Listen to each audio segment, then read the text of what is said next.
Selamat malam, Mbak Bagus.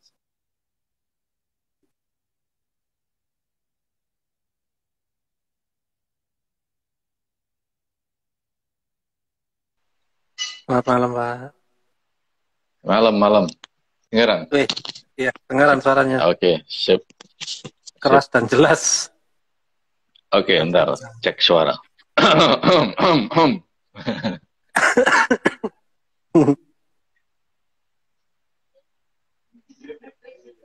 Kalau suara saya terdengar jelas, Pak. Wah, sip, mantap, merdu sekali. Iya. Baik, kita mulai mulai aja ya, Pak ya. Selamat Siap, malam. malam yang sudah gabung. Iya, selamat malam yang sudah gabung. Mungkin saya salam satu-satu. Ada Mbak Vera, Mbak Tantri, kemudian ada Bu Bujo, ada Mas Indra, ada Mbak Wiwin, kemudian ada Mbak Desi, eh, Mbak Dian Setia. Oh ya, siap. Baik, malam ini kita akan mulai saja. Untuk yang pertama-tama, saya lupa untuk mengganti topiknya. Jadi topiknya ini adalah eh, menjaga kewarasan sebagai manusia dengan stres.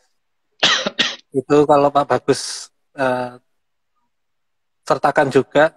Bahkan Ki Ageng Surya Mentaram berpesan, ojo nganti kentekan ribet. Nah, iya ngono kuwi.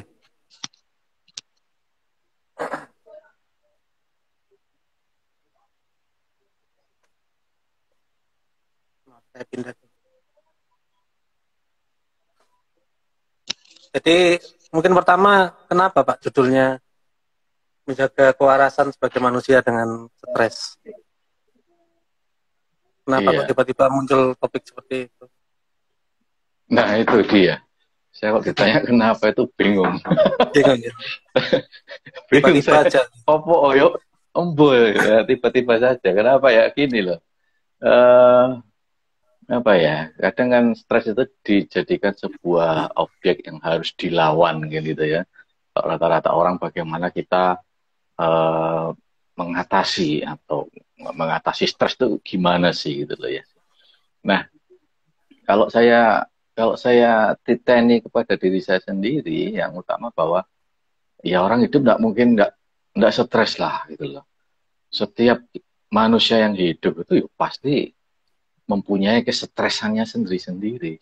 Makanya kan kita harus harus menyamakan definisi dulu sebelum kita kita membahas lebih lebih jauh ya. Artinya apa sih yang dimaksud dengan stres kan gitu ya.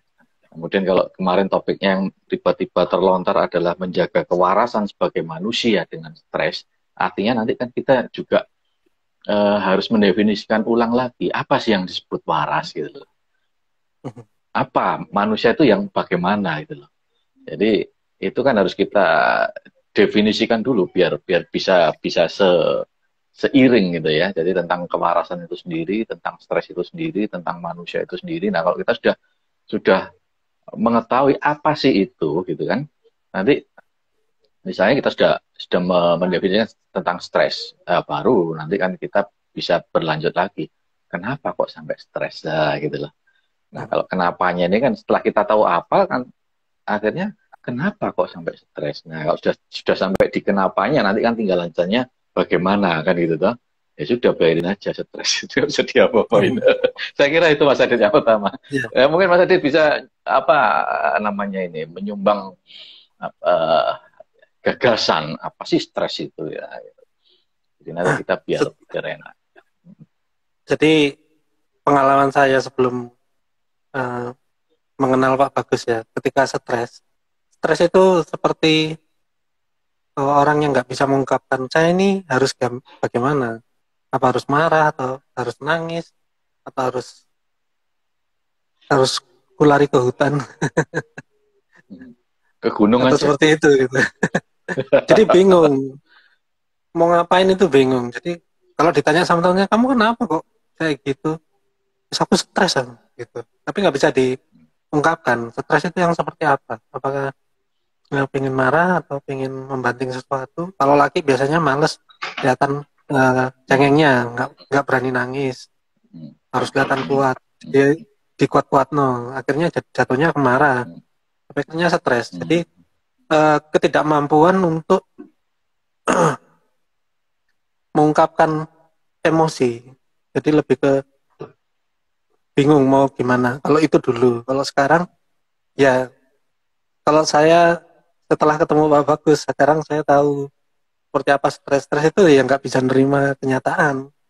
Kalau saya sedang marah atau saya sedang sedih, jadi tidak bisa menerima keadaan yang sekarang ini gitu. Kalau Hmm. menurut saya begitu. Iya. Jadi sebenarnya kan gini, stres itu apa sih gitu kan? Kita harus mulai dari itu. Stres itu kan respon diri kita ya, respon psikologis kita dalam menghadapi sesuatu perubahan. Jadi kita bereaksinya apa? Reaksi dari fisik maupun secara mental, emosional. Artinya setiap stres itu sebenarnya stres ini kan wilayahnya wilayah wilayah mental kan, wilayah psike kan, Ya, wilayah emosional. Tapi tentu tentu saja emosional itu tidak mungkin tidak mempengaruhi fisik kita kan itu.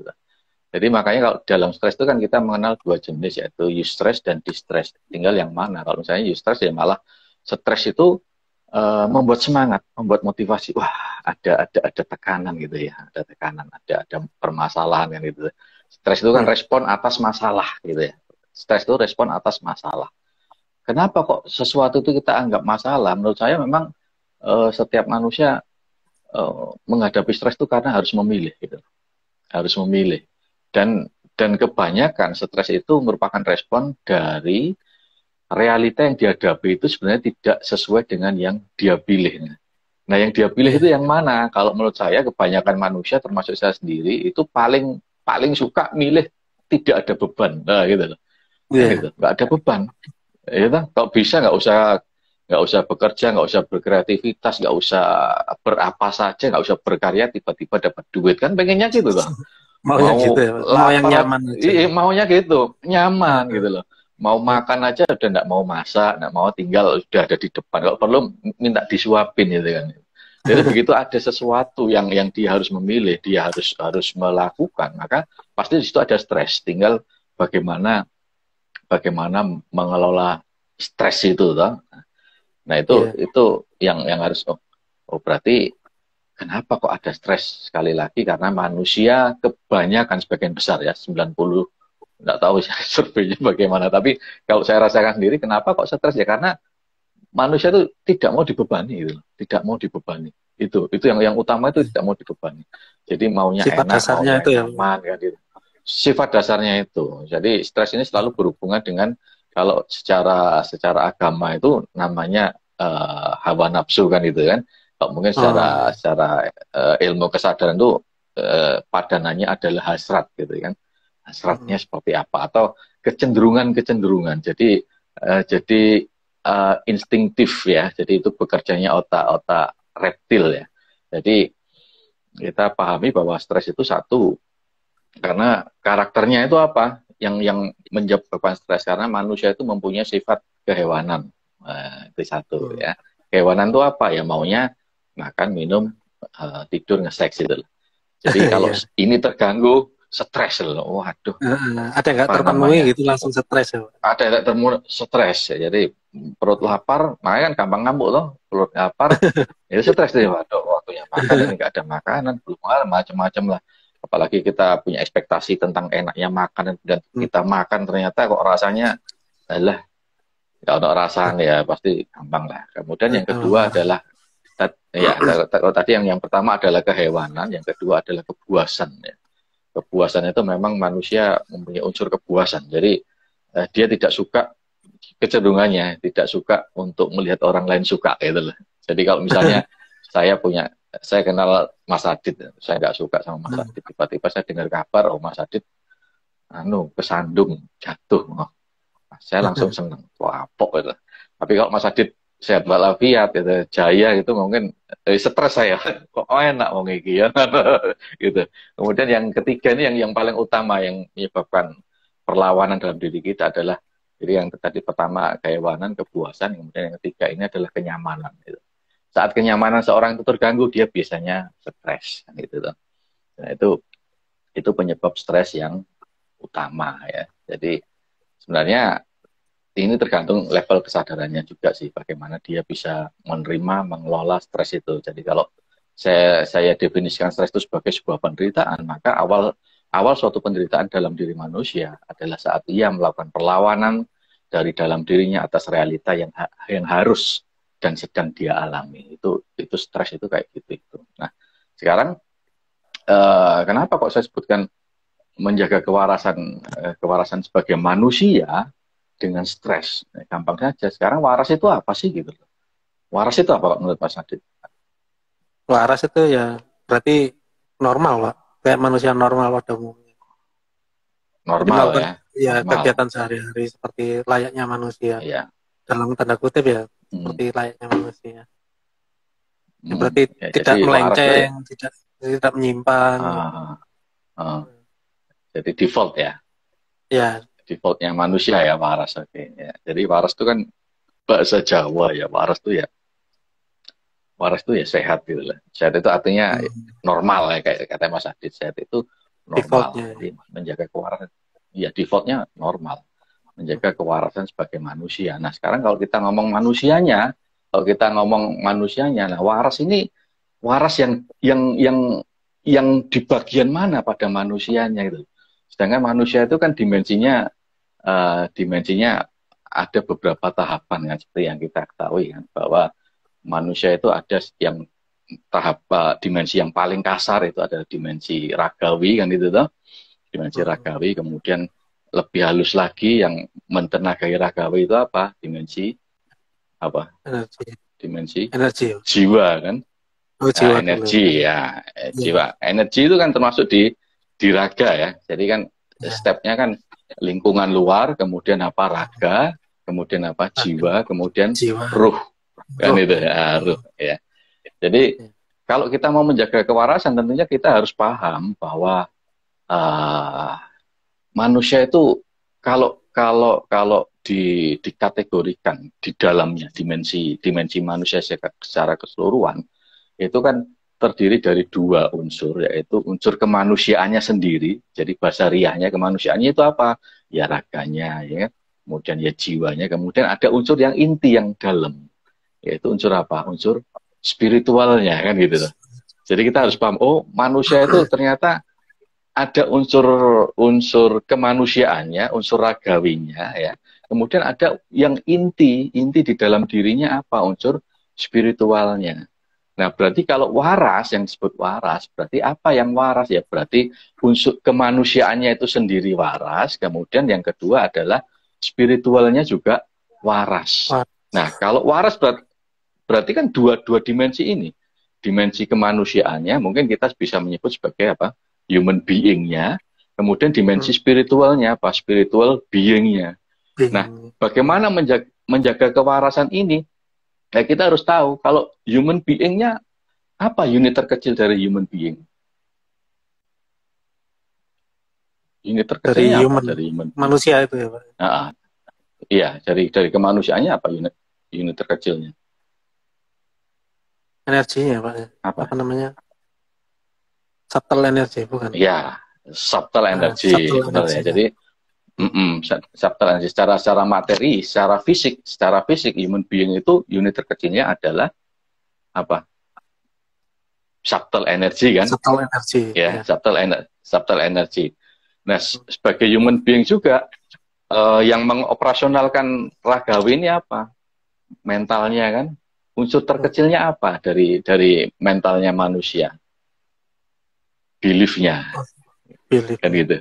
Ya, belief-nya. Jadi artinya kalau kita melihat manusia, melihat diri kita sebagai human being, berarti apa yang harus kita rawat? Ya satu, subtle energinya, kemudian yang kedua adalah secara ragawinya ya, secara ragawi berarti subtle energinya, yang kemudian yang kedua yang kita rawat adalah apa namanya belief-nya kan gitu. Nah, Iya. kalau Belief. yang inti dari manusia yaitu sisi spiritual being-nya, apa unit terkecilnya? Spiritual being, sebagai Apa ya? spiritual being ya. Sebagai spiritual being apa unit terkecilnya yang harus kita rawat biar waras? Jadi, Ayo, ya itu Pak. misalnya gini ya, Kak. Eh, Apa? Apa kira-kira? Jadi kan, Kesadarannya Pak. jadi kan gini. Nah, kesadarannya. Karena Eh, kalau kita namakan makhluk hidup kan ada manusia, ada hewan, ada tumbuhan kan gitu ya, eh, yang dikategorikan ya, sebagai makhluk hidup. Apa yang membedakan? Oh, sama-sama hidupnya kok. Hewan juga hidup, tumbuhan juga hidup. Apa bedanya sama manusia gitu loh? Artinya, oh manusia menyadari keberadaan dirinya, apa itu kesadaran itu sendiri, itu kan inti dari spiritual being ya. Misalnya hewan hidup, ayam hidup, kambing hidup, tapi apakah mereka menyadari bahwa mereka itu ada? Ya enggak loh. Coba saja kalau dihadapkan pada cermin kan gitu ya, sering kita coba ya. eh, Apakah dia nyadari, oh ini gambaran dalam cermin itu adalah aku? Enggak paham dia. Tapi kita manusia sadar, oh iya, ini ada. Seperti biasanya saya kasih contoh, kalau misalnya kita wifi, kita foto bareng-bareng, setelah kita lihat hasilnya, fotonya siapa dulu yang kita cari? Temannya, nah dirinya mungkin mesti sendiri. kita cari diri sendiri. Foto Oh, saya aku mana? nih, gitu loh. Itu loh, foto saya mana, gitu. Karena apa? Karena dia menyadari, oh aku ada. Jadi kesadaran ini sebagai rasa ada. Jadi kesadaran kan rasa ada, ya. Rasa ada yang di dalam dirinya. Jadi kalau dalam tanda kutip, waras itu apa? Waras ya Nah, waras normal, sehat, Mm-mm. baik sebagai apa namanya tadi human being maupun Human sebagai being maupun spiritual spiritual, being. iya spiritual being. Nah, jantungnya Ya. apa? Jantung dari spiritual being itu apa? Jantungnya adalah kalau Belief. misalnya jantung itu kan kalau kita bilang jantung itu kan yang utama ya. Jadi motor Mm-mm. motor penggerak yang utama ya. Artinya kalau human being itu pasti berbeda dengan spiritual being jantungnya gitu. Ya. Kalau human being jantungnya apa? Kecemasan, Mm. kekhawatiran, ketakutan. Itu kan jantung dari human being Ya. gitu. Kenapa? Dalam Karena dalam apa? rangka sebagai Kemanusiaan survival kita. ya Pak. Mm. Iya, Defaultnya dalam rangka sebagai sebagai survival. survival kan betul. Kenapa? Karena terikat di dalam raga. Kan gitu, Mm. dalam materi. Nah, kalau kita ngomong materi, seluruh materi itu pasti akan berujung pada kehancuran. Kembali ke anasir Ya. awal pembentuknya kan gitu tuh. Nah, itu materi. Manusia juga gitu. Manusia mempunyai badan, mempunyai raga dan pasti tahulah nanti akan berujung pada kematian gitu. Maka apapun coba aja ditelusuri masing-masing kita. Kita bekerja, berkarya, berkreativitas atau berapa saja, coba apakah kita masih masih di drive apa digerakkan oleh motif ketakutan. Nah, kan gitu tuh. Takut akan Ya. apa? Akan kematian. Karena kesadarannya terserap dalam kesadaran ragawi, dalam kesadaran badaniyah. Maka kalau kesadarannya terserap dalam kesadaran ragawi atau badaniyah, maka pasti akan jatuh pada apa? Kekhawatiran akan rasa sakit, penderitaan, dan ujungnya adalah kematian. Nah, Kematian. itu jantungnya human being ini coba sakit sedikit kan, aduh kenapa ya ini? Tak mengerti. Pusing lah, gitu. Kan mesti bingung, aduh, apa oh iya, wah jangan-jangan mati ya gitu. Yang ditakuti mati gitu. Ya. Ditakuti mati. Gitu. Nah, ini mungkin bertolak belakang dengan jantung dari apa namanya spiritual being. Spiritual being. Spiritual Ya. being itu jantungnya apa? Spiritual being jantungnya apa? Yang Jantungnya adalah tadi itu Pak. cinta, spiritual being. Hmm. Cinta, ya. Dari spiritual being itu jantungnya cinta. Karena itu makanya kalau kita bicara tentang apa, kalau mungkin dari yang menyaksikan ini kan sudah banyak yang belajar tentang map of consciousness-nya Mbah Hawking ya, Mbah Hawking. Ya. Nah, itu ada LOC 500.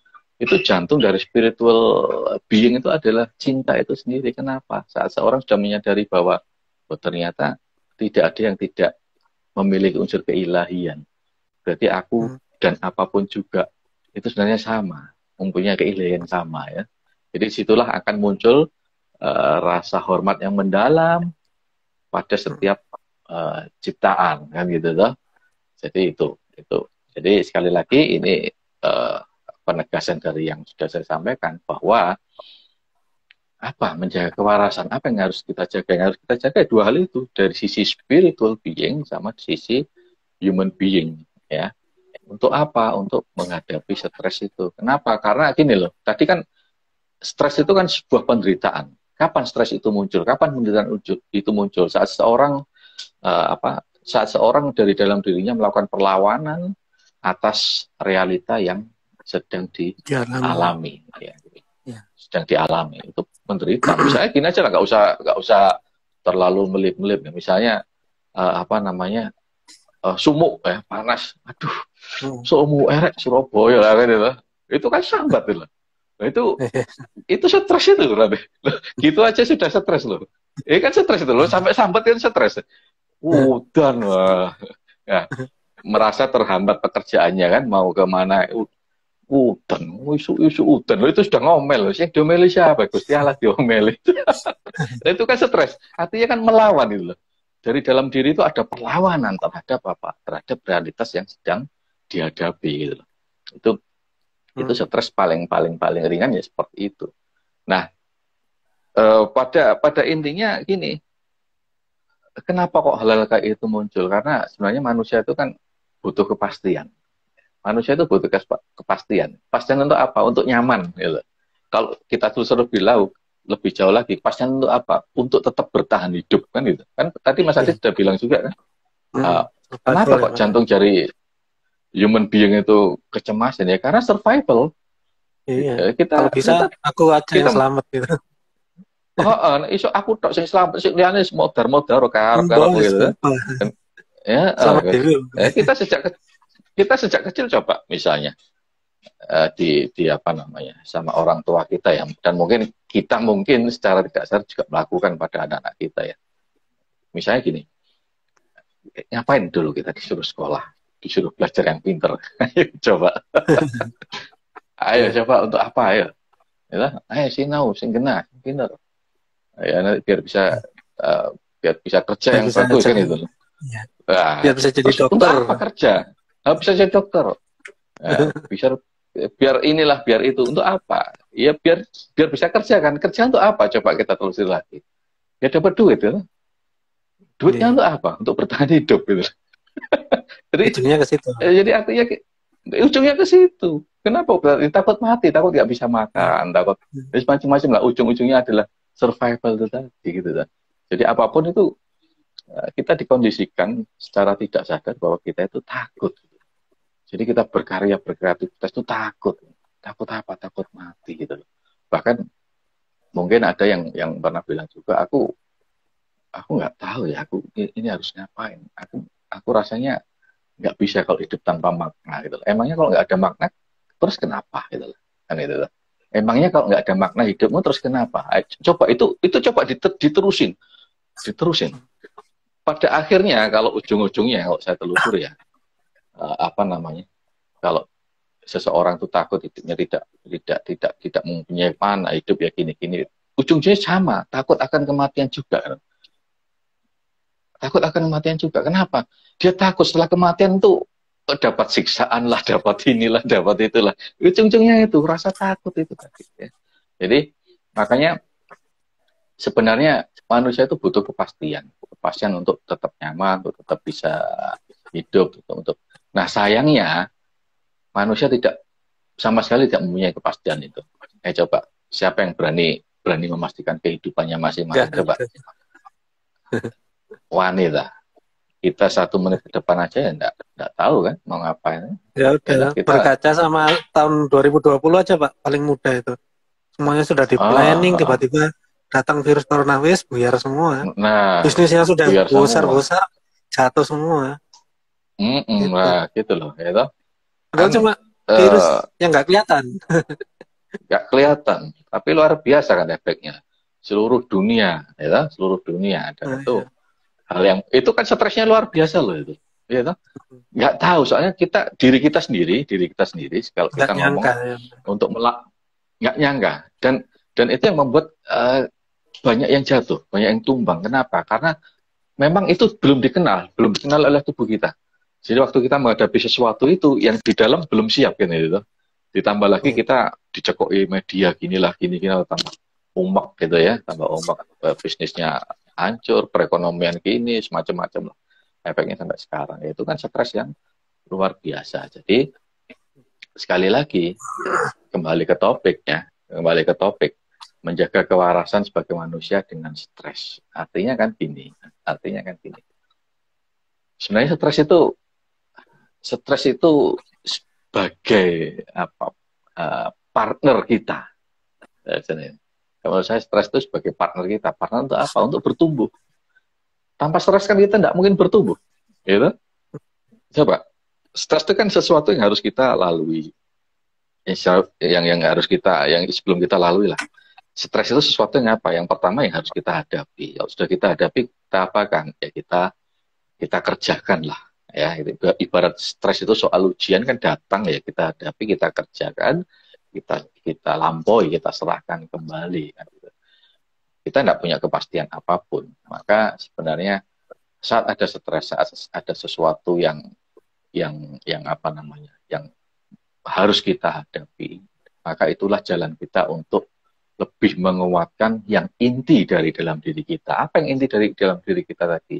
Spiritual being. Kan itu ya. Spiritual being itu yang inti. Kenapa? Kalau kita cuman ngomong human being, kamanungsannya pasti akan sirna, karena sekali lagi setiap materi, setiap benda akan berakhir dalam kemusnahan, ketiadaan, kesirnaan, kembali ke anasir awal pembentuknya. Jadi kalau misalnya manusia itu mati, yang dari tanah kembali ke tanah, yang materi akan kembali ke materi, yang dari energi akan kembali ke semesta kuantum. Kemudian yang inti itu kan yang masih terus hidup kan gitu. Jadi artinya inti dari kemanusiaan kita ya di sisi spiritnya kan gitu. Di sisi spiritnya, spiritual beingnya, yang unit terkecilnya yang harus kita jaga adalah tadi itu consciousness-nya kan, kesadarannya. Sehingga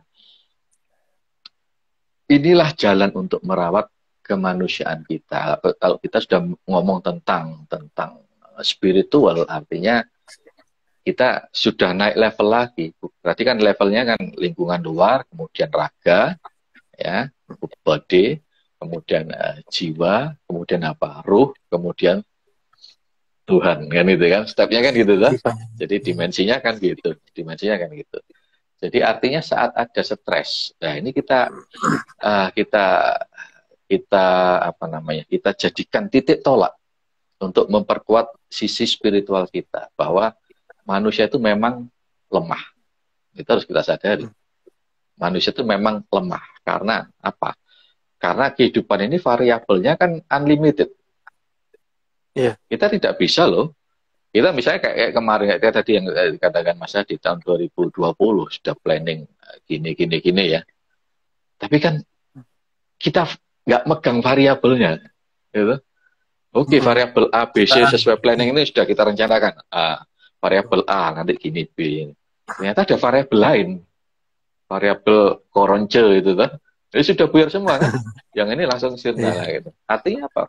Manusia tidak benar-benar bisa mengendalikan 100% apapun kehidupannya, tidak bisa. Manusia itu ya apa tetap lemah gitu. Lemah selemah-lemahnya karena kita tidak memiliki apapun. Kita enggak bisa, aku kuat kok. Aku bisa, aku cerdas, aku kuat badanku, misalnya gitu. Apapun lah, aku punya modal gini. Saya lah, ujung-ujungnya kemana? Kalau misalnya saya bilang, aku bisa kok merencanakan dengan ilmuku, aku punya ilmunya lengkap. Oke. Misalnya saya alasan gitu ya. Nah sekarang saya bisa menguasai suatu ilmu itu loh. Apa bisa saya belajar sesuatu kalau saya tidak mempunyai tubuh yang sehat, katakanlah ya, otak saya berjalan normal dan seterusnya. Nah itu. Iya kan, sekarang otak ini siapa yang ngasih itu? Apakah saya bisa mendaya gunakan otak saya sendiri? Apakah saya bisa menjamin kesadaran saya sendiri untuk terus ada. Tidak ada.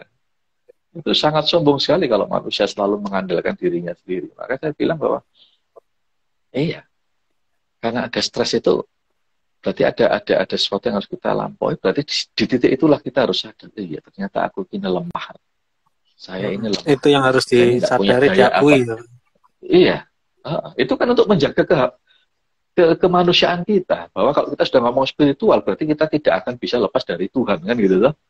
Kita tidak akan bisa lepas dari Tuhan. Jadi raga, jiwa, ruh, Tuhan. Makanya kalau saya bilang kemarin di Ageng Sri Mentara aja pernah dakwah jangan nganti kentekan ribet.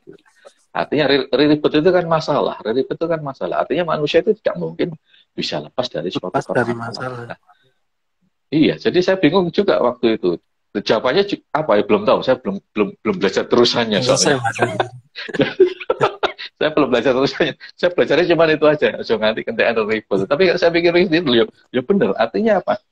Ribet itu akan memperkuat rasa kehambaan kita di hadapan Tuhan. Kalau kita sudah ngomong spiritual, artinya kan cuma ada dua posisi kan gitu ya. Artinya pencipta dan ciptaan gitu kan.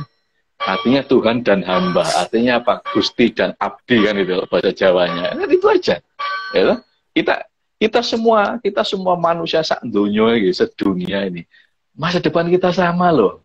Nggak ada yang punya masa depan lain. Masa depan kita sama apa? Kembali kepada Tuhan kan itu loh. Coba ada yang lain nggak ada.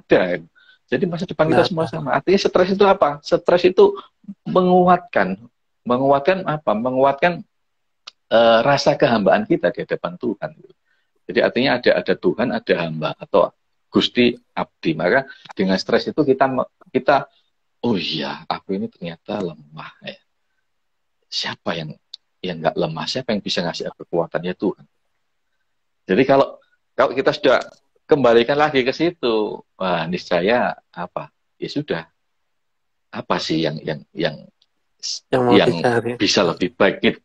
Iya, apa sih mau dicari itu ya? Artinya apa yang bisa lebih menenteramkan di samping di luar kepasrahan kita pada Tuhan kan itu. Jadi stres itu akan menjaga rasa kehambaan kita di hadapan Tuhan, bahwa di hadapannya itu kita itu kiri. Nah, itu penting itu. Bagi saya ya, jariku, sekali lagi jariku, bahwa manusia di hadapan Tuhan, seorang hamba di hadapan Tuhannya, seorang abdi di hadapan Gustinya, itu pasti kiri. Ya. Jadi kita harus merawat, kalau saya, kita harus merawat rasa kekirian kita di hadapan Tuhan gitu loh.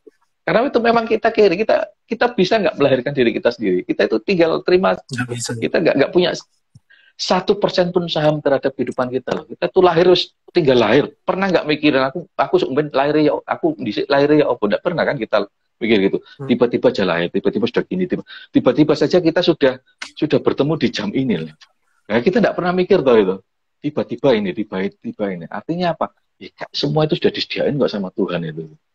Jadi di hadapannya itu saya harus mempertahankan, harus menjaga rasa kehambaan saya, rasa keabdian saya, rasa kekirian saya. Benar, manusia itu kiri di hadapan Tuhan. Tapi di hadapan semesta enggak boleh. Di hadapan semesta gini, gitu. Kan gitu tuh. Jadi kan di hadapan Tuhan aku kiri, tapi di hadapan manusia, di hadapan semesta enggak boleh. Aku enggak mungkin minta, kalau bisa aku yang ngasih kan gitu. Jadi jangan sampai keliru. Kalau di hadapan sama manusia, di hadapan semesta, di hadapan dunia kita bermental kiri, artinya kita playing victim kan. Artinya kita merasa menjadi korban terus itu stres beneran kalau yang itu ya. Jadi makanya kan tahapannya, ayo, oke, ada stres ini. Oh iya sih aku ini lemah. Terus kalau lemah apa? Ya mohon pada yang kuat. Yang kuat apa? Nah, Tuhan. Kan gitu tuh. Jadi makanya stres itu ya sudah biarin aja. Nah nanti tinggal bagaimana caranya sih untuk mengelola stres ini kan gitu ya. Saya kira itu Mas Adit mungkin dan didiskusikan monggo. Ya mungkin ada yang mau ditanyakan untuk viewer yang ada sekarang itu sekitar 140. Oh maaf, 13 ding. 13 Pak. Ini kan tanda stres kan gini. Itu berarti ya Pak, ngentir ya Pak ya. Wah, ngentur. Ya, hidup itu kan masalahnya cuman bagaimana kita bisa ngece awake dhewe kan ini. Kita tertawakan aja lah. Kita ketiran kita itu kita tertawakan aja. Sakno ya aku ternyata gini, aku ternyata gini. Itu tertawakan aja. Kita suka cita kan yang alah apa sih gitu. Jadi setiap hari sebenarnya Kalau kita tadi perayaan. kalau tadi itu Pak, apa sempat disinggung eh, pesan dari Ki Ageng Surya Mentara mengenai ojo nganti kentekan ribet. Kan tadi Pak Hmm, Bagus sudah menjelaskan untuk hmm, semakin mendekatkan kita bahwa kita ini masih manusia, gitu. Supaya kita hmm, menyadarkan diri kita lagi bahwa kita ini masih manusia yang lemah. Terus kemudian ini agak melenceng dikit dari yang itu, tapi terkait dengan semedi ini Pak. Ini banyak yang tanya juga di baik di Japri maupun di sosial media. Itu kan ah, kemarin sempat dikatakan kalau itu adalah kelas yang terakhir.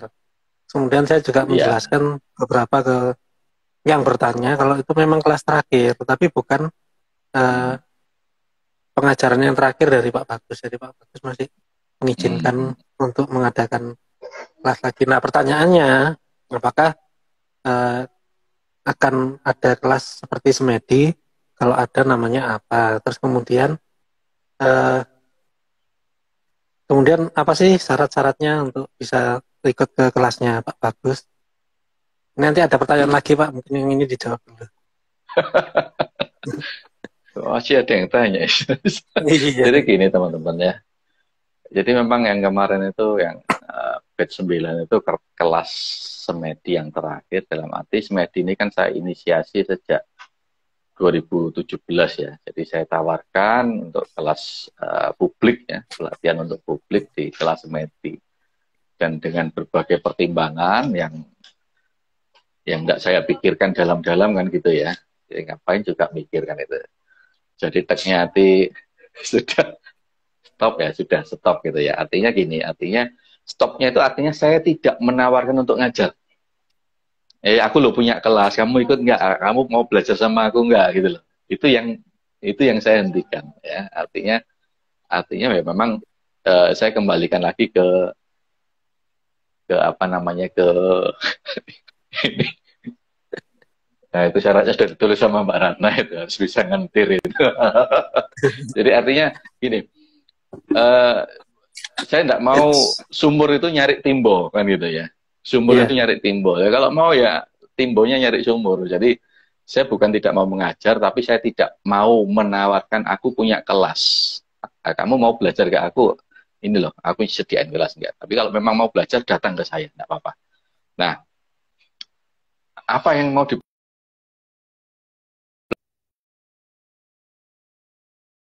saya ngopi atau Oh, apa atau loading. apa.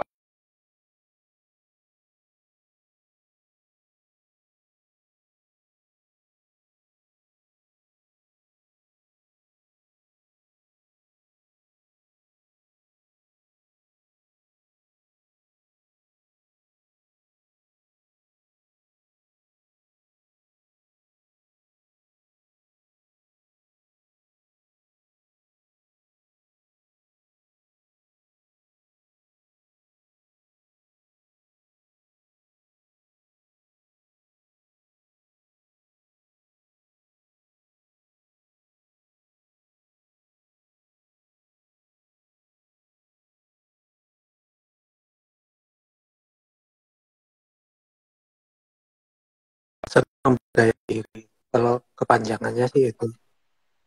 Oh ya, Ya, silakan Pak. Iya. ya. Jadi kalau memang menginginkan kelas yang saya ngajar, monggo silakan dibentuk sendiri. Jadi saya tidak membatasi siapapun, misalnya atau misalnya ini ya, misalnya Mas Adit ada teman-temannya mau mau belajar ya monggo nggak apa-apa, nanti nanti bilang bilang saja ke saya. Jadi saya tidak akan Oh, menyelenggarakan dari saya. Jadi kalau misalnya mau saya datang untuk ngajar ya sudah terserah aturan kabeh. Saya tinggal ini aku punya datang materi, saja. kamu gandakan. Pokoknya saya tinggal datang ngajar, wis gak bingung buat player lah. Jadi artinya wis stop, saya tidak menawarkan. Itu loh aku punya kelas. Saya tidak Nah, mau ya. gitu. Kalau memang ada yang mau belajar datang ke saya, wis gitu aja. asal ada syaratnya ya, gitu aja. Nah, ya itu Pak mungkin Sajennya bisa lengkap. disebutkan. Iku sajennya lengkap, wis beres toh. Gampang. Jadi siapapun mau menyelenggarakan boleh bebas. Pokoknya sajennya lengkap kan itu. Oh, ini ada pertanyaan dari Nah, ini Pak ya. Niko itu, Pak. Stres itu dibuat partner. Kalau stres itu sudah ke Nah, budget gimana, Pak? Oh, nah, gampang. gitu. Gitu. Kalau stres sudah ke budget gampang. Dibudgetkan sekalian, beres. Gitu aja. Ayo gue. Iya. Nah, dibudgetkan sekalian, beres ya. Jadi gini. Ya kalau sudah ke budget bagaimana? Ya, sudah ke budget bagaimana? Kalau rumus saya sih sederhana saja. Mundurlah satu langkah ke belakang. Jadi misalnya ini aku stres nih, stres ada masalah apa? Misalnya apa ya, ada deadline pekerjaan atau apapun ya udah stres banget ya. Mundur aja selangkah ke belakang. Lihatlah dirimu sendiri gitu. Loh, ternyata aku stres toh gitu. Jadi kita tidak akan bisa menghadapi stres kita kalau kita berada di dalam stres itu sendiri. Jadi artinya gini. Ini ruangan ini isinya stres nih. Ini kan ada peristiwa ya, saya di dalam ruangan ini istilahnya peristiwa. Nah, saya tidak akan bisa memandang peristiwa ini secara jernih kalau saya berada di dalam ruangan yang sama kan gitu loh. Jadi artinya saya mundur aku keluar ruangan dulu deh, aku lihat gitu. Nah, kalau rumus sederhananya kan gini, pakai logika bahasa yang sederhana ya. Sederhana artinya kalau bahasa Indonesia kan pasti ada subjek, ada objek. Nah, kan itu sering saya jelaskan seperti itu. Artinya subjek itu apa? Subjek itu yang melakukan. Objek ini yang dilakukan. Kalau misalnya aku stres, aku punya masalah, aku apa mengalami apa kekhawatiran, kecemasan, segera dipisahkan. Mana yang subjek, mana yang objek kan itu. Aku stres. Nah, yang objeknya aku apa stresnya? Stres ya. Aku marah misalnya gitu. Aku cemas ini, aku stres, aku khawatir. Segera dipisahkan. Yang objek itu yang mana? Khawatirnya. Ya. Subjeknya siapa? Aku. Jadi subjek itu adalah rasa yang merasakan. Objek adalah rasa yang dirasakan. Yang dirasakan apa? Stres. Yang merasakan aku kan itu tuh. Yang dirasakan apa? Stres, marah, sedih, kecewa itu kan. Yang merasakan siapa? Aku. Artinya antara aku sama yang dirasakan ini sama atau tidak? Tidak. Aku stres. Berarti objeknya stres. Subjeknya siapa? Aku. Antara aku sama stresnya sama atau tidak? Oh, tidak. Berarti aku stres enggak? Enggak. Kan aku adalah rasa yang merasakan. Stres, marah, macam-macam itu kan sekedar rasa yang dirasakan. Kan gitu toh. Sakit, pusing itu kan sekedar rasa yang dirasakan. Jadi saat kita bisa memisahkan, jeder gitu kan. Nah, nanti kalau sedang menghadapi gitu, ini pokoknya apa yang saya tampilkan di sini ditirukan ya. Loh, ini kan stres ya kan itu toh. Gayanya ditirukan gini gitu ya. Loh, ini kan stres, ini kan berarti objek gitu. Nah, aku kan yang merasakan gitu. Berarti aku sama ini beda kan. Jadi dipisahkan jeder gitu. Pakai jeder gitu ya. Kalau nggak pakai jeder nggak manjur loh. Jadi jeder gitu ya. Nah, ini objek, ini subjek loh. Berarti beda dong antara subjek sama. Berarti aku stres enggak. Stres itu kan sekedar rasa yang kurasakan. Aku pusing gitu. Yang dirasakan apa? Pusing. Yang merasakan siapa? Aku. Aku sama pusing beda enggak? Oh, beda. Pusing itu sekedar rasa yang kurasakan.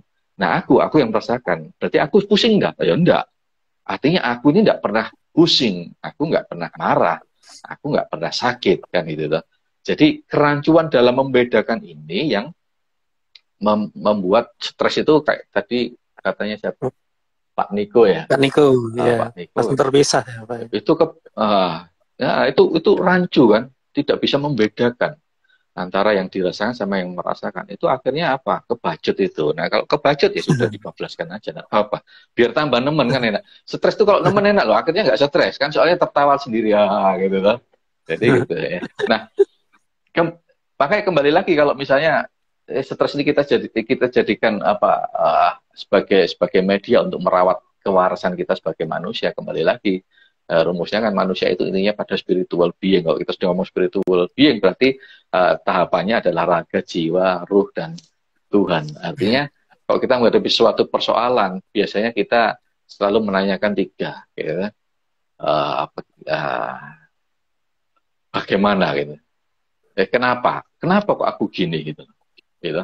Misalnya ada permasalahan, jeder, duh kenapa sih kok aku gini kan gitu? Stres tuh kenapa sih kok stres itu? Itu pertanyaan pertama biasanya kenapa?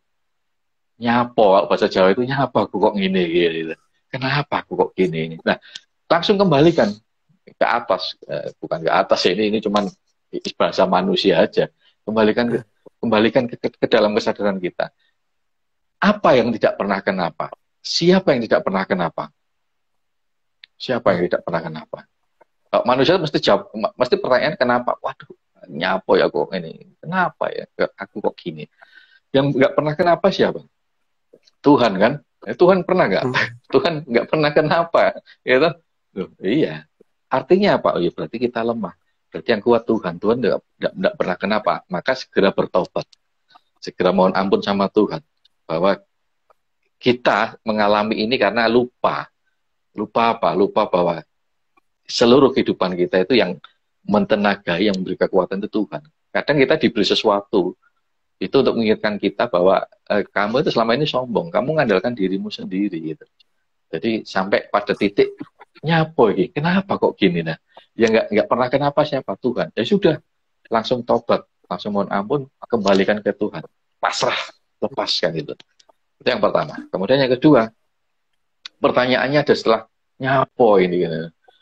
Mesti kan pikirannya cari solusi kan. Gitu.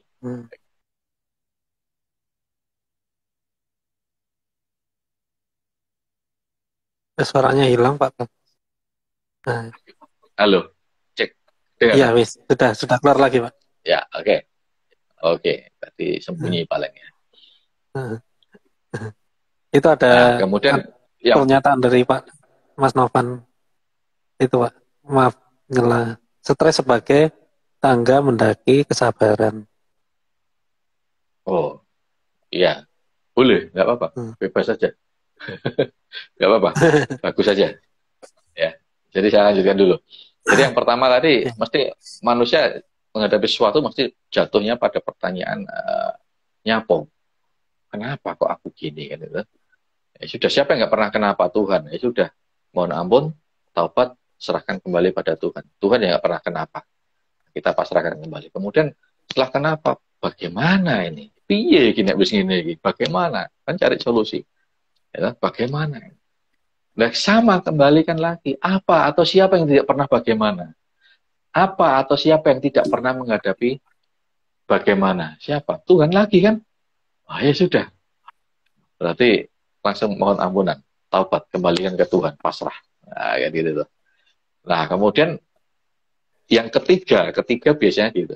Setelah kenapa, bagaimana, kan ketemu, oh saya harus gini. Akhirnya kan kembali lagi ada sabotase di dalam. Angel. Wah, sulit ini. Ya, pasti gitu. Mau melangkah kita, sulit ini gimana. Nah, itu kan kelemahan kita kan gitu. Hasratnya itu kan nggak mau dibebani. Mesti ngomongnya sulit. Iya, Jadi kita maunya yang suka, enak-enak oh, Pak gitu. sulit ini, nggak bisa. Kan. Bukannya nggak bisa, males itu. Maka akhirnya kembalikan lagi ke dalam. Siapa atau apa yang tidak pernah sulit? Ya Tuhan lagi loh. Gusti lagi, ya sudah, kembalikan lagi ke sana. Mohon ampunan, kembalikan lagi ke sana. Jadi tiga hal ini saya kira bisa menjadi patokan. Nanti diingat-ingat kalau menghadapi masalah nyapo, piye, angel. Ya, pasti ada itulah. Nyapo itu apa tadi? Kenapa ya kan? Piye, bagaimana? Angel, sulit. Jadi kalau sudah tiga kata ini, siapa yang nggak pernah nyapo? Tuhan ya wis. Siapa yang tidak pernah bagaimana? Tuhan lagi ya wis. Siapa yang nggak pernah angel, yang pernah sulit? Tuhan lagi. Ya sudah toh, beres toh. Jadi itu stres itu kita jadikan fondasi, menyadari kehambaan kita, keabdian kita di hadapan Tuhan. Jadi sekali lagi di hadapan Tuhan kita pasti kiri, kita selalu butuh, ya, kita selalu butuh, kita selalu kiri di hadapan Tuhan, tapi tidak di hadapan semesta, tetapi tidak di hadapan manusia, tetapi tidak di hadapan dunia. Karena di hadapan dunia, di hadapan semesta, di hadapan manusia, kita harus Gitu ya. Bukan berarti sombong, tapi artinya kita jangan sampai merendahkan diri di hadapan manusia. Kita minta merasa apa namanya, merasa menjadi korban Lebih atas rendah. apapun atau siapapun, lebih rendah. Karena siapapun juga di luar kita tidak akan pernah bisa mempengaruhi diri kita kalau kita sendiri tidak pernah mengizinkan itu terjadi. Jadi kalau kita stres itu bukan karena orang lain, tapi karena siapa ya? Karena diri kita sendiri kan itu. Diri kita Memilih sendiri. untuk stres. Gitu. Jadi kan kadang kalau sudah stres itu sudah apapun disalahkan itu. Kucing, saya sendiri mungkin juga gitu ya. Kucing teriak-teriak itu yang malah lawan dia. Gimana? Karena sudah stres, tidak ada pengendalian. Jadi sekali lagi bahwa menjaga kewarasan sebagai manusia melalui stres. Saat ada stres, ada masalah, ada ribet, kembalikan lagi ke atas. Oh iya, saya hamba, saya abdi yang lemah. Saya harus kembali mengutuhkan diri di dalam Tuhan. Karena apa? Mungkin stres yang muncul itu karena ribet masalah itu karena selama ini kita lalai, kita terpisah dari Tuhan itu sendiri. Jadi sekali lagi stres itu bukan untuk dilawan, bukan untuk dimusuhi, tetapi stres itu yang pertama adalah diakui. Oh iya, aku stres. Diakui artinya apa? Stres itu bagian dari diri kita. Jadi jangan dilawan. Karena stres itu juga sebuah eksistensi, kan? Sebuah eksistensi. Dan setiap eksistensi betapapun lemahnya, seberapapun lemahnya, saat itu kita lawan, maka dia akan semakin kuat. Semakin karena kuat. kita memberikan atensi. Iya, karena kalau kita ngomong gaya Archimedes itu kan daya tolaknya berbanding lurus dengan gaya tekannya kan. Jadi saat itu kita lawan, kita musuhi, maka itu akan semakin kuat. Jadi diakui aja, oh iya, aku memang stres kan gitu tuh. Langsung dipisahkan. Tapi stres ini kan cuma sesuatu yang aku rasakan. Yang ngerasain siapa? Aku. Oh, berarti aku stres enggak? Oh ya kan sudah. Kalau sudah bisa memisahkan gitu, maka lebih mudah. Oh, dilihat aja. Misalnya di sini umek ya, misalnya gini. Katakanlah stres karena sakit gitu aja ya, sakit apa pusing lah. Ambil yang gampang-gampang aja lah ya. Diamati aja. Oh, yang pusing dipikir itu memang harus merenung, harus diam, harus senang ya. Itu kalau self healing itu gitu. Jadi kalau self healing itu mengudari ribet itu tidak rame di luar tapi langsung masuk ke dalam. Langsung hening, ambil waktu untuk hening, kita pikir oh iya. Ini pusing ini kan sekedar rasa yang gue rasakan. Yang ngerasain siapa aku? Berarti aku pusing enggak? Oh enggak. Oh iya, wis. Nah, dari situ diakui iya, tapi ini aku memang terasa gitu. Dan apapun yang terasa di batin kita, ini diakui semua karena ini khawatir, jangan-jangan gini kan mesti jangan-jangan loh, pikiran kita kan mesti jangan-jangan loh. Jangan-jangan gini. Itu diamati saja. Jadi kita mundur satu step ke belakang itu untuk apa? Menjadi the observer, menjadi tukang nyawang ya. Minimal kan mundur satu step. Ya, kalau saya terangkan di kelas itu kan kita mundur sampai 6 step loh. Paling banter 2 step aja sudah susah itu kan. Oh, itu mundurnya 6 step. Itu 1 step aja mundur itu sudah bagus sekali. Oh iya. Jadi kekhawatiran juga diakui. Oh iya, ternyata aku sedang khawatir. Kalau pusingku ini karena ini. Oh ternyata. Jadi diakui dulu semuanya. Diterima, dilihat. Oh iya, ternyata aku tuh kayak gitu loh. Nah, itu kan pengakuan dulu. Pengakuan sambil diamati, terus dilihat. Terus itu lama-lama tambah nemen. diamati aja lah, diamati ya. Nanti ya, coba dipraktekkan sendiri. Itu lama-lama kan dia kalau kita ngomong hukum di mekanika kuantum itu, step attention itu kan menyebabkan apa? Collapsing wave kan. Jadi runtuh itu, gitu kan. Collapse. Nah, stres itu kan karena ada masalah. Masalah itu kan relatif. Masalah itu tidak pernah absolut. Masalah itu relatif. Dia menjadi ada saat kita beri perhatian, saat kita beri atensi kan itu tuh. Jadi udah waktunya tutup. Sebenarnya kita main game itu kan masalah itu. Main game itu masalah loh. Ada nggak yang main game bukan masalah ya? Berarti kan diem aja, gamenya dilihat gitu aja.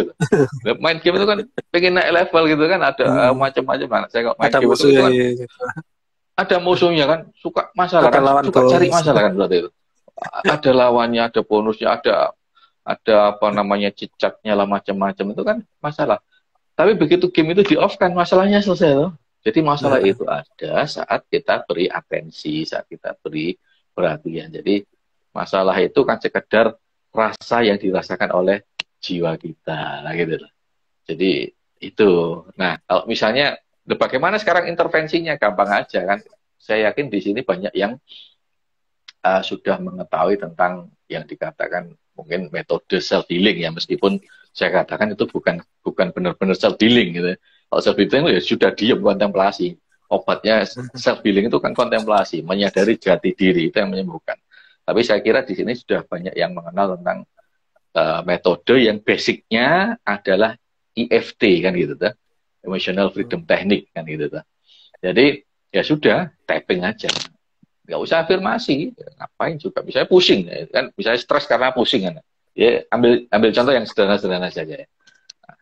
Nggak usah bilang juga ikhlas karena meskipun pusing ikhlas. Kenyataannya bisa ikhlas nggak? Nggak bisa. Meskipun aku pusing, aku ikhlas. Oh, ngamuk, gitu. Ngeluh kok ikhlas gitu, gitu. Nggak bisa. Susah kan itu. Ya sudah, nggak usah pakai afirmasi, percuma. Ya diamati aja, dirasain. Ini pusingnya sambil tapping, no? Sambil tapping. Kalau mau afirmasi ekstrim aja sekalian, ya ekstrim aja sekalian. Bahwa ya, saya kalau ngajarin teman-teman gitu, saya suruh ekstrim sekalian. Jadi misalnya gini, apa manusia itu tidak boleh sakit? Ya boleh tuh, terserah yang buat. Gitu. Jadi misalnya apa yang sakit? Ya ekstrim aja, misalnya pusing gitu ya, misalnya pusing ya sudah, apa afirmasi itu tambah ngeluh lo gak popo, sirahku copot lo gak popo, ya gitu loh. Jadi buat afirmasi itu yang ekstrem sekali, nggak usah diikhlas-ikhlaskan. Kalau belum bisa ikhlas percuma tambah nemen. Jadi sekalian aja, aku tambah pusing lo nggak masalah, sambil nangis ya, tambah pusing lo nggak masalah, kepalaku copot lo nggak masalah gitu. Nah gitu aja, gitu. Mati lo nggak masalah, justru akan apa? Akan sembuh. Kenapa? Orang yang bermasalah itu kan mencari solusi kan gitu tuh. Orang yang bermasalah itu mencari solusi. Gampangannya misalnya kalau orang sakit itu golek tombol kan gitu tuh. Yang berobat berarti sedang sakit kan itu. Logikanya gitu. Yang mencari obat, yang berobat itu berarti sedang sakit. Yang mencari solusi itu berarti sedang bermasalah. Masalah. Nah, artinya kalau tidak mencari obat, sakit apa sehat? Sehat, Pak. Sehat. Kalau nggak cari solusi berarti ada masalah nggak? Iya, nggak ada. Ya sudah beres tuh. Nggak ada tuh. Jadi tapping ya gitu. Misalnya yang suka tapping itu sudah ngomongnya yang ekstrim aja. Masalahnya apa sebutin tambah nemen lu, nggak masalah. Wis buyar karep mati lu, nggak popo, nggak ngurus itu. Artinya kan sudah gitu. Meskipun di hati nggak enak kan itu. Wah, ada gitu ya. Jadi sih kita aja tanpa sakit lo gak apa-apa. Sirahku copot lo gak apa-apa, mati ya gak masalah. Nah gitu. Artinya kan kita sudah menafikan apa, menisbihkan, kita tidak nyari obat. Itu biasanya malah sembuh kan itu. Ya paling banter ya mati lah. Ya. Ujung-ujungnya ke situ. Jadi nyantai aja. Jadi ayo kita tertawakan hidup kita tertawakan ribet kita tertawakan setiap permasalahan kita rayakan sukacita. Ya ternyata kalau saya sendiri ternyata aku ini malas ya ternyata. Tiba aku ini loh malas. Jadi kita tertawakan. Jadi lagi hiburannya adalah hidup itu sebenarnya bagaimana kita bisa menertawakan diri kita sendiri. Kita bisa ngece diri kita sendiri. Jadi kalau saya biasa ngelak-ngelak diri saya sendiri, nggak usah membuli orang lain. Bully diri kita sendiri. Coba kita ingat ya dulu. Kita pernah punya sekian banyak masalah di masa lalu. Selesai enggak? Ya ada yang selesai, ada yang enggak juga kan gitu. Artinya sampai detik ini loh kita masih hidup, kita masih bisa berdiri kan. Artinya apa yang kita takuti untuk yang besok kan itu. Dan kalau kita ingat-ingat masa lalu lagi, apapun masalahnya ya, kira-kira saat ini kita bisa nggak menertawakan? Ternyata itu dulu gini, itu kan jadi sesuatu yang lucu. Ya, bisa. Kenapa kita baru bisa? Iya kan, jadi sesuatu yang lucu loh, malas. Saya dulu pernah jualan celana loh, saya nggak punya duitnya gitu loh. Itu kan sesuatu yang lucu, misalnya gitu ya. Nah, itu. Terus kenapa kok kita baru bisa apa namanya, baru bisa menertawakan itu setelah lama berselang. Kenapa kok tidak saat itu juga? Ya karena kita terserap itu tadi. Gitu. Jadi tertawakan aja ya, karena ternyata kisah sakit, ternyata kita punya masalah, ternyata inilah. Tertawakan aja. Kenapa? Ya itu tadi. Ya, kita kalau sedang menghadapi masalah, kita sedang menghadapi sakit, kita sedang menghadapi ribut, itu seakan-akan nikmat yang selama ini yang nggak bisa terhitung, yang kita terima dari Tuhan itu seakan-akan sudah nggak ada semua. Gitu. Nggak pernah ada. Itu kan biasanya gitu. Gitu. Padahal, Iya. misalnya sakit lah ya. Usia kita berapa sih? Usia kita berapa sampai saat ini? Kita sakit cuma berapa persennya dari keseluruhan. Ya. Tapi saat ada sakit itu, seakan-akan yang sehatnya ini yang sekian puluh tahun, sekian belas tahun, seakan-akan dilupakan itu. Kita nggak punya duit itu. Sekian belas tahun, sekian puluh tahun ini kita banyak duit itu. Seakan-akan dilupakan. Dan sambatnya sekarang. Gitu. Manusia kan gitu. Makanya kan ini kembali lagi yang saya jelaskan dari tadi. Ayo kita dengan adanya stres ini kita rawat kemanusiaan kita. Kemanusiaan kita kalau secara vertikal ya berarti apa? Kita sebagai hamba, kita sebagai abdi. Artinya, oh iya, aku ini lemah. Mungkin ini karena aku selama ini. Jadi semua itu kita pandang positif bahwa ini adalah bentuk cintanya Allah, bentuk cintanya Tuhan pada kita untuk memanggil lagi, ayo kamu kembali ke aku, kamu kembali ke aku. Gitu. Karena mungkin kita selama ini melalaikannya, kan gitu. Saya kira itu sih. Ya. Baik, mungkin ada satu pertanyaan ini sungguh sempat menggelitik sampai saya nggak bisa jawab juga, Pak. Waktu ada salah satu kawan saya yang bertanya mengenai Pak Bagus ini, pertanyaannya sedikit agak melenceng dari topiknya, cuma ini akan berkaitan nantinya. Sebenarnya pertanyaan itu simpel. Pak Bagus ini spesialisasinya apa sebenarnya? Terus kemudian keahliannya apa ya? Terus apa saja sih yang bisa dilakukan Pak Bagus ini? Pertanyaannya seperti itu. Yang terakhir apa? Yang terakhir apa? Apa saja yang bisa dilakukan oleh Pak Bagus? Nah, itu jawabannya nggak jelas semua. Saya bisa apa, nggak bisa apa-apa. Spesialisasinya apa? Nggak ada spesialisasi saya. Apa yang bisa saya lakukan? Nggak bisa apa-apa. Itu enak toh. Itu jawaban lugas itu. Ya memang gitu itu. Makanya iya. Itu. Akhirnya saya bingung. Mau jawab ya bingung. Nggak usah dijawab. Nggak usah dijawab. Ya. Kalau saya itu apa adanya, nggak bisa apa-apa saya. Saya itu orang biasa. Gitu. Bukan apa-apa, bukan siapa-siapa, nggak bisa apa-apa. Saya enak toh. Saya nggak punya gelar apa-apa. Tapi kok ya malah dicari orang, kan bingung loh. Saya sendiri juga bingung kok. Jadi ya sembuh lah. Jadi kalau ada pertanyaan gitu saya juga bingung. Saya punya spesialisasi apa? Nggak punya. Bisa apa? Nggak bisa apa-apa. Ya gitu loh. Wih, beres toh. Biar yang tanya bingung, ngeluh. Gitu. Makanya kan sudah, tapi gitu. Terus besoknya tanya lagi. Gitu. Yakin Pak Bagus ini bisa ini. Loh, saya ya nggak yakin, tanya aja sama Pak Bagus. Ya. Loh, kalau saya ditanya bisa apa, saya nggak bisa apa-apa, nggak bisa, beneran nggak bisa, saya nggak bisa apa-apa itu. Jadi artinya apapun yang saya lakukan itu ya sekedar menjalani saja. Kalau Anda tanya saya bisa apa, nggak bisa apa-apa. Saya bisa ngasih jaminan apa, saya tidak pernah menjamin apapun, saya tidak pernah menjanjikan apapun. Ya, termasuk waktu saya buka program Semedi itu, saya pernah nggak menjanjikan bisa ini, bisa itu. Nggak ada. Bahkan nggak bisa, sertifikat aja nggak dikasih saya. Sertifikat aja nggak dikasih, saya kasih sertifikat itu loh. Ya, apalagi ada gelar-gelarnya, nggak ada gitu loh ya, nggak ada. Tapi saya boleh sombong nih, yang gelar-gelarnya banyak belajarnya ke saya semua. Boleh sombong dikit lah, kalau itu saya boleh sombong dikit.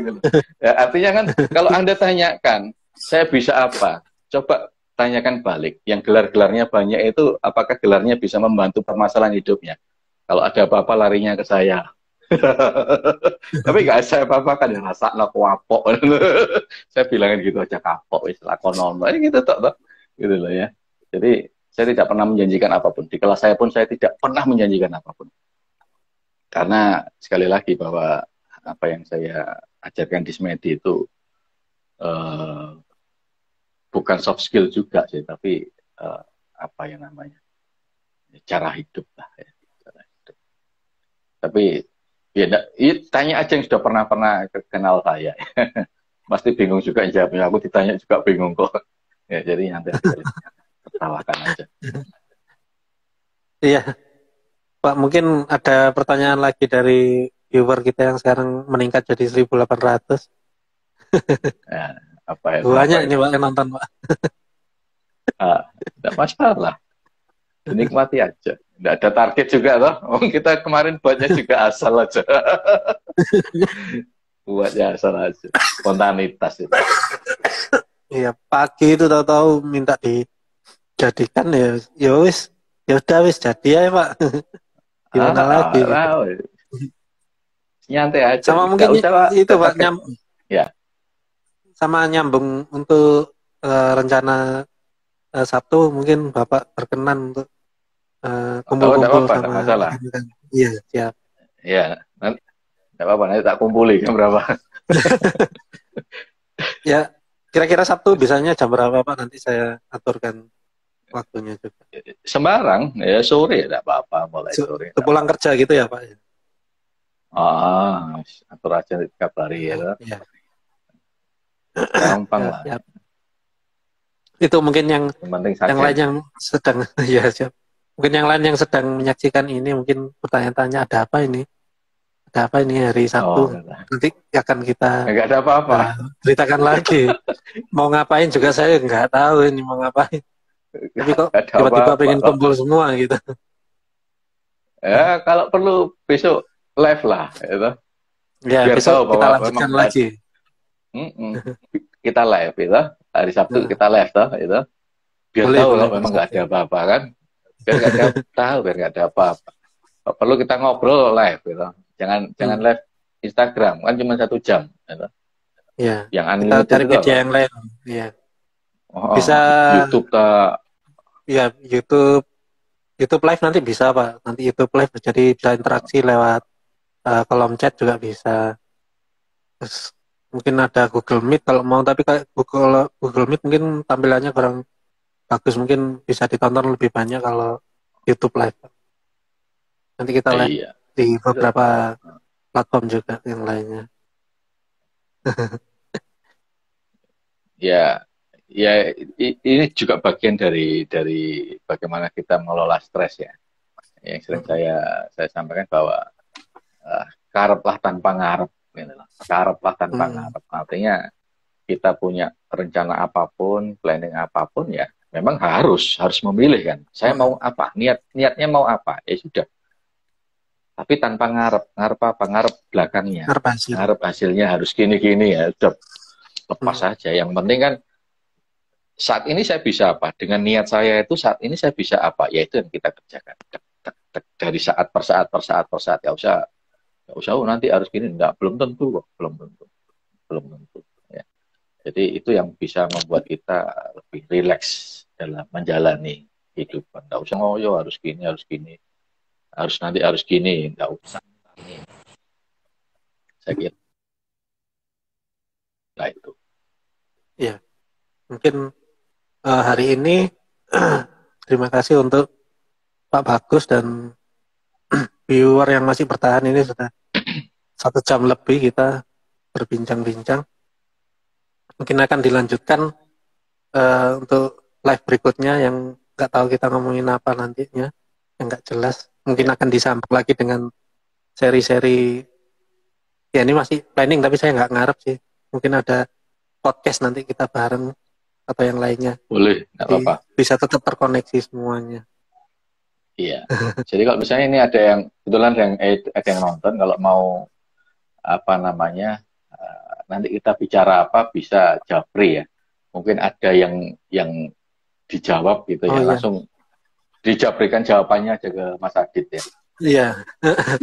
Bisa Ya, jadi, DM langsung jadi ke jangan saya. Jadi langsung DM jawabannya ya, jangan pertanyaan. Apalagi kalau ke saya jangan pernah nanya, langsung dijawab aja ya. Kalau DM saya langsung jawabannya, nggak usah pertanyaannya ya. Saya kira itu. Iya, Terima kasih baik. semua. Terima kasih semuanya. Selamat malam.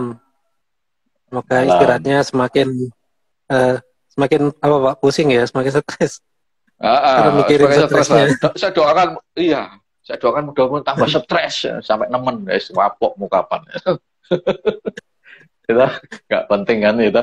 Jadi nyesel kan lihat ini toh. Jadi ntar nggak usah nyari saya, nggak usah lihat ini lagi kan. Sudah Wapok. sejam lebih ditonton di sini. Oh, ini.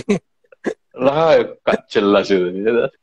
Ah, yang penting Ya ngentir. udah. Ya. Iya. Oke, sip. Terima Selamat kasih. malam, Pak. Terima kasih banyak. Malam. Terima kasih banyak Oke. semuanya. Selamat malam.